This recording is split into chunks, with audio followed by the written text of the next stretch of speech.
हाँ भाई, सही बात तो है ही। कहाँ मेरे युग में राम जैसे बेटे और कहाँ कलयुग में रावण जैसी संतान।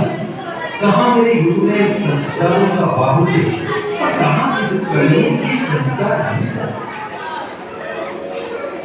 रामचंद्र कह गए सिया से, रामचंद्र कह गए सिया से, ऐसा कलयुग आएगा, हंसेगा नाम दुर्गा, दोनों की खाएगा, हंसेगा नाम दुर्गा, दोनों की खाएगा।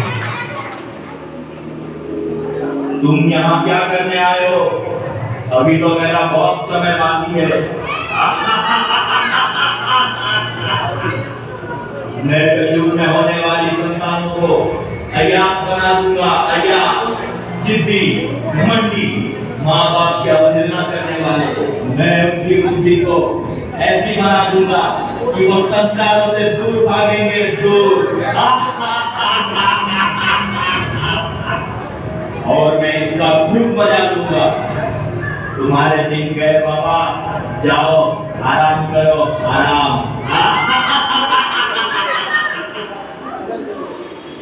हे प्रभु, हे गोविंद, हे दीनानाथ, मेरी डोरी तेरे हाथ। कलयुग में बालकों की इतनी बुरी दशा। प्रभु, क्या मेरा अस्तित्व ही समाप्त हो जाएगा? सत्य प्रभु, पाही मां प्रभु। क्या बात है सत्य, तुम इतने ऐसे क्यों हो गए? प्रभु, मैं बड़ा दीन हो गया हूं, मेरी कमर झुक गई, धरती संस्कारों से हीन हो गई। प्रभु, क्या धरती पर क्या मेरा अस्तित्व ही समाप्त हो जाएगा? सदैव तुम स्वयं अपनी महिमा नहीं जानते। कहिए तो केवल नाम आधारा, जो न जपे उतरे सिंधु पारा। जो इस कलयुग में मेरे नाम का स्मरण करेंगे, करवाएंगे, वो अपने आप ही सत्य की ओर प्रवेश कर जाएंगे। कलयुग में कहाँ है संस्कार जो आज की संतानों का रक्षण कर सके, आज की युवा पीढ़ी को भोग से योग की ओर ले जा सके, माता पिता के ऋण के महत्व को बता सके। ब्रह्मचर्य की शक्ति का कलयुग में कहाँ है रक्षण? प्रभु, नहीं होगा रक्षण। इस माया के पर्दे से भला कौन बच सकता है? तुम्हारा तो जाने का समय है अब।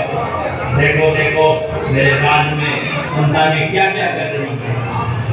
इनका समय पूरा हुआ प्रभु।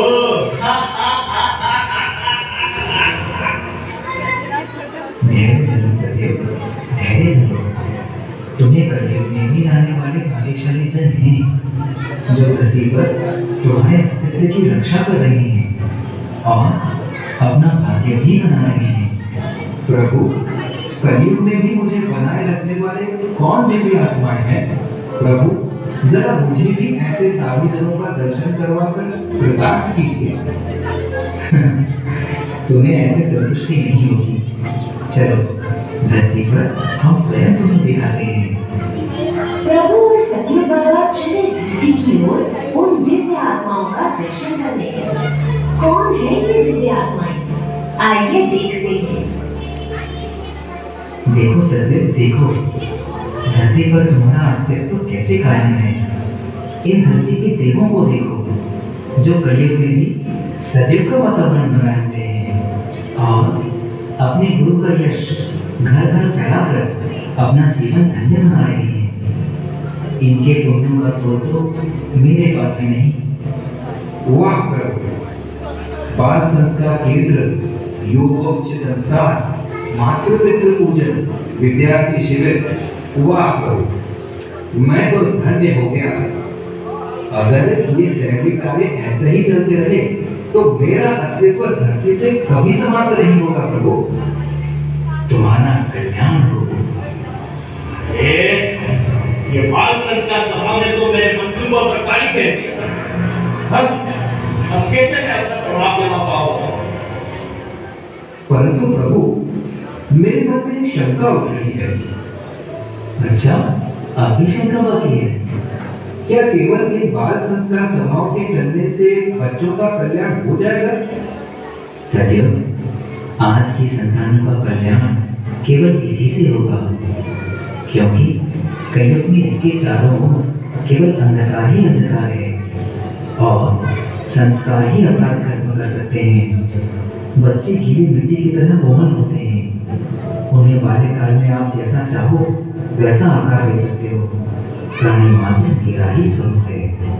मैंने मनुष्य मात्र को परम स्वतंत्रता प्रदान की है। वह चाहे तो अंधकार की ओर रुख करे अथवा तो प्रकाश की ओर। जो मनुष्य इन बाल संस्कार केंद्रों में अपनी संतानों को भेजेगा और स्वयं भी केंद्र चलाकर दूसरों की संतानों को पतन की खाई में जाने से बचाएगा, भला उसके कल्याण में शंका कैसी? सत्य, ये परम निष्काम कर्म है। प्रभु, आपको निष्काम कर्म करने वाले अति प्रिय है ना? हाँ सत्य, जब जब मैं धरती पर अवतार लेता हूँ तो गुरु के द्वार जाकर सेवा खोज लेता हूँ। जानते हो सत्य, जब इन बाल संस्कार सभाओं में मेरे नाम का उच्चारण करवाया जाता है तो मैं उनका ऋणी हो जाता हूँ। जब ये नन्हे मुन्ने निर्दोष बालक मेरे नाम का कीर्तन करते हैं, मेरे ध्यान में डूबते हैं, तब मुझे ध्रुव प्रहलाद याद आ जाते हैं। देखो सत्युग, देखो ये बच्चे कैसे ध्यान में मग्न हैं।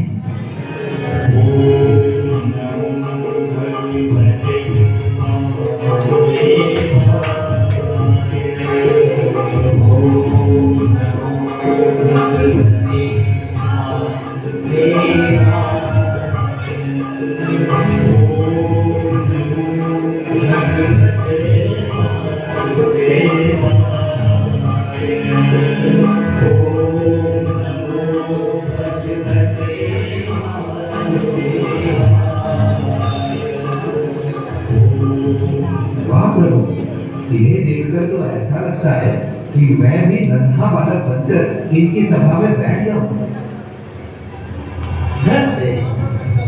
अगर ऐसे ही चलता रहा तो मुझे तो यहाँ से जाना ही पड़ेगा। हाँ सत्य, इस सभा का आनंद ही ऐसा है।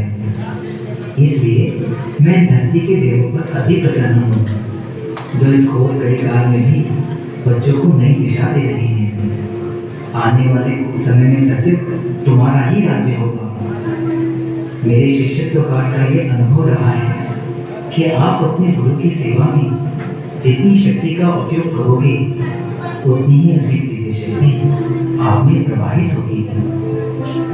तो देखा दोस्तों, आप में से हर कोई यदि एक एक बाल संस्कार केंद्र खोलने की भी सेवा करने की ठान ले तो कितने ही विद्यार्थी उन्नत हो सकते हैं और भारत फिर से विश्व गुरु के पद पर आसीन हो जाएगा। बच्चे बच्चे को बचाना है, भारत को विश्व गुरु बनाना है। भले हो वर्तमान में कलयुग, हमको सत्युग लाना है। ऋषि मुनियों के ज्ञान को जन जन तक पहुंचाना है। घर घर खोले के बाल संस्कार, आज ऐसा दीप जलाना है, ऐसा दीप जलाना है। अगर मैं आपको मुझे घर से बुलाना तो पड़ेगा बाल संस्कार चलाना। हरिओम मां, हरिओम मां, हरिओम मां। ताली बजाइए जोरदार।